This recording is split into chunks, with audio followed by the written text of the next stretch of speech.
Morning, Tom. Could you tell us a little bit more about water exportation in the valley? Sure. My name's Tom McCracken. I've farmed here in the valley for the last 30 years, and I have some experience with water issues. I lived here in the Crestone Baca area back when American Water Development Inc. First started to propose water export projects.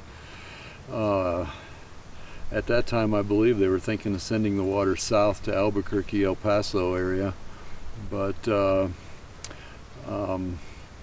we worked against any water export projects at that time, and I guess that was in the 1980s. And what I found was that we had a lot of support on the Front Range. In the Denver area, I was selling a lot of produce up there, so I spent a lot of time at farmers markets and doing deliveries up there. And people had no AWDI stickers on their cars. And there was a lot of support in the alternative community for keeping the water in the valley. And I think as we've moved into more recent times, Stockman's water had proposed to export as well, and they had actually purchased the Baca Ranch at that time, and so they were talking about drilling the wells on the Baca Ranch, and that project was also stymied, and the property ended up with the Nature Conservancy, and eventually it's now the wildlife refuge.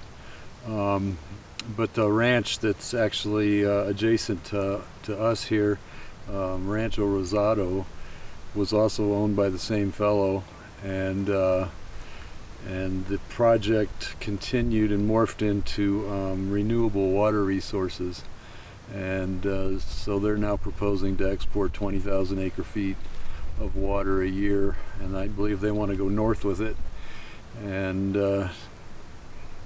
take it up to Douglas County and Aurora and that area. I think that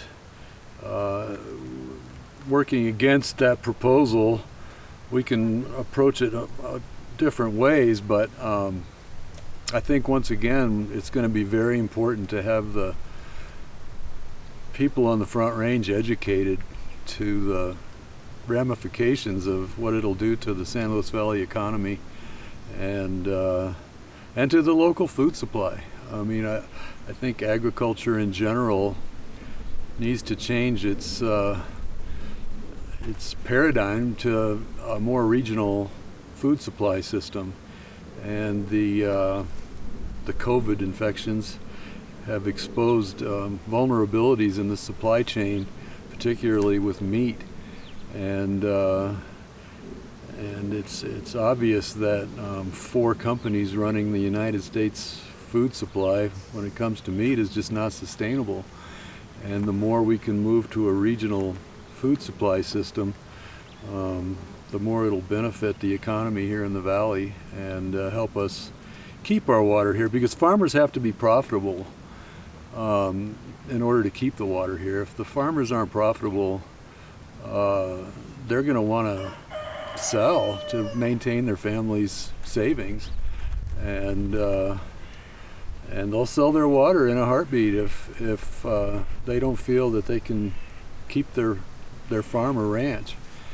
And so one of the ways that I believe we can make the farming here more sustainable, and ranching particularly, is to have more value-added products from our production here, and to process our products here rather than shipping it elsewhere to be processed. And a recent article in Colorado Business Magazine highlighted some of the local slaughterhouse operations that have just been overwhelmed because the supply chain from the major packing houses in Greeley were disrupted with the virus, and so people went to the local guys trying to get their meat, and they were just overwhelmed, and we just don't have enough capacity, and so developing small scale local processing facilities will be really important in changing this the way that agriculture has operated in the past. I mean, we need to sell our product locally as much as we can, and not rely on Chinese markets and Mexican markets and even New York City. I mean, we have a lot of people living in the region, and we can supply those people with food from here. We need to process our grains and our legumes, and we can do a whole lot to add value to our product before it leaves the valley and make these farmers more profitable. And educating people on the Front Range, they're very receptive to that sort of thing, and really would like to get their product, but they don't know how. And the major corporations have every reason to keep us from doing that. And so they're working against us behind the scenes all the time to keep small-scale operations unprofitable. And so if we can get the people in Denver voting to keep the water in the valley, it's going to be a whole lot easier to do. And so that'll be the major impact I think we can have. We can, fight the exports through the courts. We can fight it through county regulations for land use. We can go, a few different routes just by educating people about the falsehoods and misinformation that the company spreads around of there being excess water that's just sitting there waiting to be used. Well, that's not the case. This basin's been over appropriated for 20 years at least, and so is every other basin in Colorado, and everybody's going to be scrambling for water, and it's just very important to keep water in agriculture because we still need to eat, and we can't be relying on China for our food, which we do a lot. And so I hope we can all work together on that. How has the water aquifer depletion historically affected the San Luis Valley? Well, when I first moved here, the water table in the northern end of the valley, Saguache County, San Luis Creek, Saguache Creek, was lush, and San Luis Creek used to run 3 or 4 cubic feet per second at least down all the way to Moffett and past, and there was wetlands and the wildlife associated with the wetlands, lots of waterfowl, birds of all kinds that rely on that type of habitat, the riparian zone habitats, and that water table also supported the rangeland, the irrigated rangeland that they cut for hay historically back then, and that, since the water table has dropped, a lot of that land is dried up, and they haven't been able to get water on it. They haven't been able to make a crop of hay, and the quality of the grassland itself has degraded, and weeds have started to invade. And specifically in years of drought, when there was a water table just underneath the ground, the grasslands could survive on that and get through a drought. But now there's nothing for them to tap into. If there's no water on the surface and there's no water underneath, the grass just dies and the weeds invade, and the ranchers lose their livelihood. And the Shellabarger Ranch in particular is a perfect example of that. Rito Alto Creek used to flood the roads on the way to Moffett, just to where water was right up to the sides of the roads, and and it was very lush and rich, productive land, and now it's not so much. And so it's really injured the surface water users in the northern end of the valley, and then as you move onto the wildlife refuge, the riparian zones haven't got the underlying aquifer also to rely on. So a lot of the cottonwoods have died. A lot of the vegetation has just died off on the riparian zones going out into the refuge. And all that ground out there that used to be irrigated has been dry. And so the refuge itself has been impacted seriously. And so removing another 20,000 acre feet a year off a ranch right next door here, and then the closed basin continuing to pump along the western edge of the refuge is also just removing any water coming off of the Sangres and heading into that aquifer. And the Closed Basin Project was conceived back when all the land around Mosca and Hooper and Center was flood irrigated out of the Rio Grande, and that had the aquifer up so high that there was water sitting above the ground in places. And so they thought that there was salvage water, and there was at that time.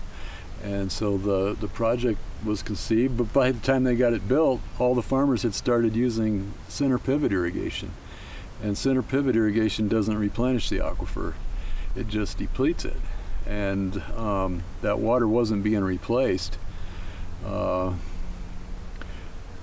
Therefore, the water table just started to drop, and the salvage water disappeared pretty much before they even started pumping the Closed Basin Project. And they promised us that the water table wouldn't, if it dropped more than 2 feet, that they would stop pumping, and they just didn't do that.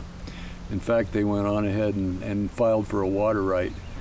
And so now they feel like they're entitled to that water. And there's some interests that definitely want to keep pumping the Closed Basin Project. And my view is that you just can't have it both ways. You can't take the water out of the river and out of the aquifer and have a sustainable system. It just doesn't work that way. And somebody's gonna, it's got to give. Something's gonna give. And either the wells are gonna go dry, which is the most likely scenario, I guess, is the wells will eventually go dry, and they'll be forced to stop pumping. But I think with some forethought and some hard work, some sacrifice, we can get that aquifer restored to a sustainable level. I was curious if the center pivots aren't replenishing the aquifer, are there other solutions or more regenerative agriculture that we could work with the farmers in the valley? Well, we have to put water back in the ground, and so they've established a system of recharge ponds throughout the valley.